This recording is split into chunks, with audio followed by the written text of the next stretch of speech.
I'm David G here, Sheshnag Yoga Center. How's it going? What's this talk about? This video is about the culture imposed upon me and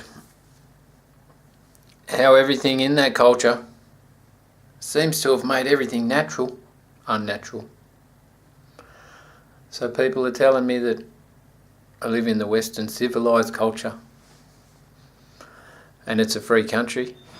I'm sitting here thinking that this imposed society based on the economy and the economic side of life following World War I and World War II, and the subsequent endorsement of physical pleasures and sports and distraction from the everyday pain in life, as well as they're telling me that they're building some building to do with dealing with addictions, but surreptitiously they got a drip in my arm feeding me a whole lot of shit. Whoever they are, I don't know what it is. Who's pulling the strings? I'm talking about the shape and the direction of the culture that is imposed upon me in the West. They got a drip in my arm. That's subconsciously or unconsciously, but consciously on their part, working in a way to keep me in a lower experience of reality and not be spiritually aware as a human being. The drip in my arm is constantly feeding me addictions or things to be addicted to, because I'm searching for a connection to something amongst the quagmire of pain, which is pretty constant to an empathic, sensitive person in this culture. So in the pain's created through some misidentification of myself. I thought this morning I'm going to be dirty on the school when they teach my kid about those Neanderthal pictures.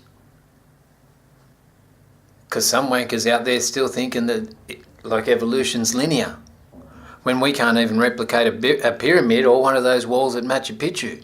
Not to mention we're digging up some places that are astounding by nature and not in line with the linear interpretation of evolution. So I sit here, wonder what my addiction is. I've got a few, man. Everyone's got addictions. Where do you go? Where do you go? What do you do in pain? When you experience a lack of connection, where do you find it? I personally like marijuana, although I'm not addicted, because I can't be addicted because I have a break every fortnight. So it's not like I used to be dependent on it. Now it's just I like being ripped or stoned. But that's my choice of substance abuse in this incarnation at this point in time, relative to addiction and the pain that I constantly endure through misidentification and the bullshit that's bombarding into my brain and into my everything. Not even just my brain, all my senses, and thank God I've got a limbic system to cut most of the shit out. But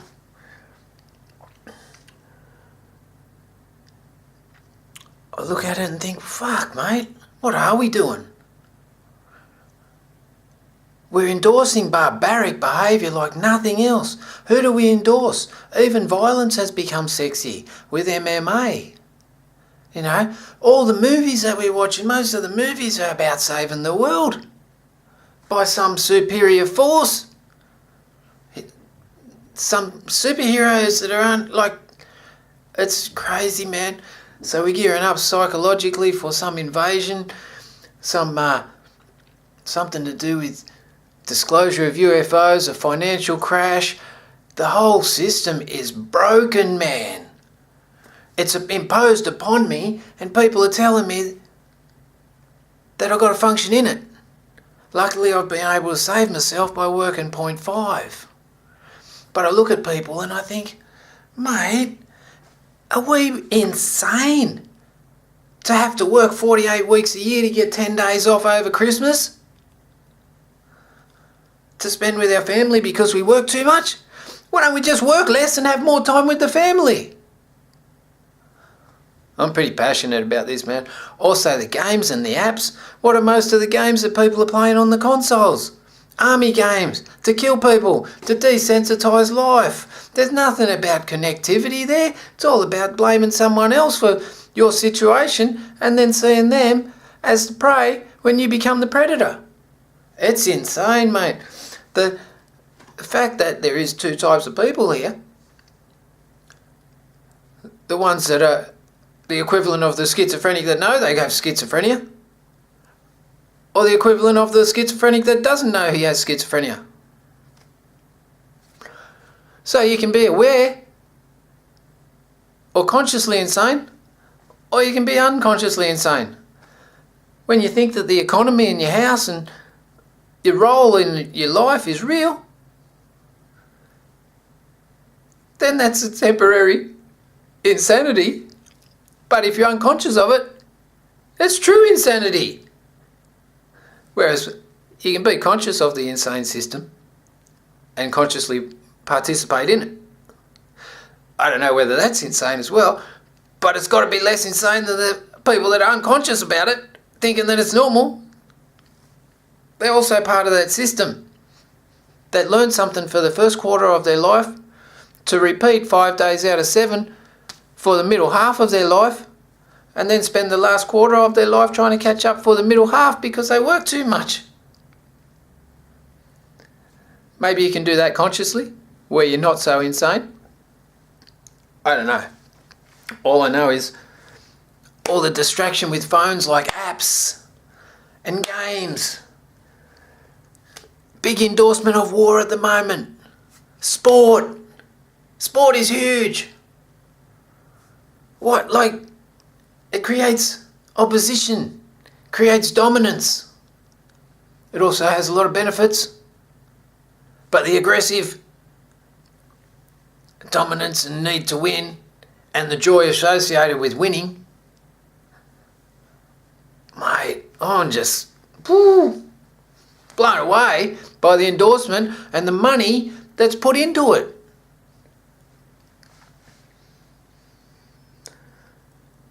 Then we get to the point where everything natural has become unnatural.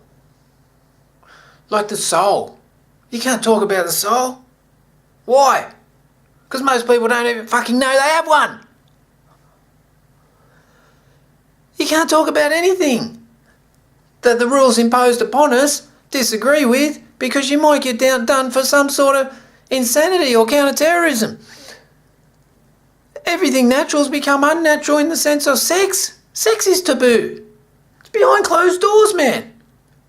And then they're telling me about some God who's going to give me a penis, and on the end of it I'm going to have the orgasm, which is the best feeling any human's ever had, apart from samadhi and absorption into the great being.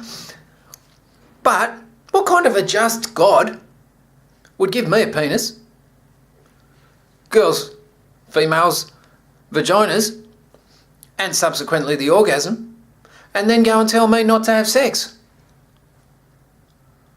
Oh, it's a different God that I'm working with. It's just weird. The other thing is, follow on the post-war generation, the second, third, fourth generation post-war, where we've totally endorsed physical comfort, creature comforts. We've actually endorsed the concept of building a box around us for protection in the form of a house. Communal living's gone out the door. We work so hard we don't have time to communicate with our neighbours anymore. The whole pattern or the whole structure of the human framework is engulfed by a lifestyle that is contrary to it. I'm walking in a bipedal framework that's designed to be on the earth. I hardly ever touch the earth. I spend most of my time in shoes, walking around on concrete, or in a car. Totally contrary to the framework that I'm incarnate in. The other big one that's become unnatural is ageing, man. Everyone's putting these like special pictures up, nice pictures, low chin, right angle, this side, that side. It's crazy, man. How come people don't want to age? How come we get to a point where we want to be a certain age, and then after a certain age we don't want to age anymore? The food, man! What is going on? I don't know. That's just a rant, man, from Om Devaji. I can't put myself down as a philosopher because there's no really big, great minds that have been endorsed as philosophers in the last 50 years. Maybe I'm an anatomist. All I want to do is understand my own self and how I relate to everything around me. But then I get into Sanskrit and I go, well, I'm connected vibrationally according to Sanskrit. People think, you insane, mate. And I say, well, at least I'm one of the conscious insane ones. And also go the Pepsi challenge, mate. If you reckon you can disprove me or diagnose me as to how insane this system is, then take up the challenge. I'm willing to be challenged by anyone psychologically or spiritually on this planet. If you can diagnose me, you're doing heaps better than the people that I've already called on help for. But that's not the point. I'm here for a purpose, man. I chose this. I'm good to go. And I'm ready. So, I'm David G, Sheshnag Yoga Centre. Human being. Put me down as that. Alright, peace. That's about it. I wanted to show some emotion on one of these videos, mate, because the pain I endure every day is phenomenal. And I feel for the empaths that are out there feeling the same pain. We'll see how we go. Hopefully we can embrace the pain and go from there. Om Namah Sheshnag.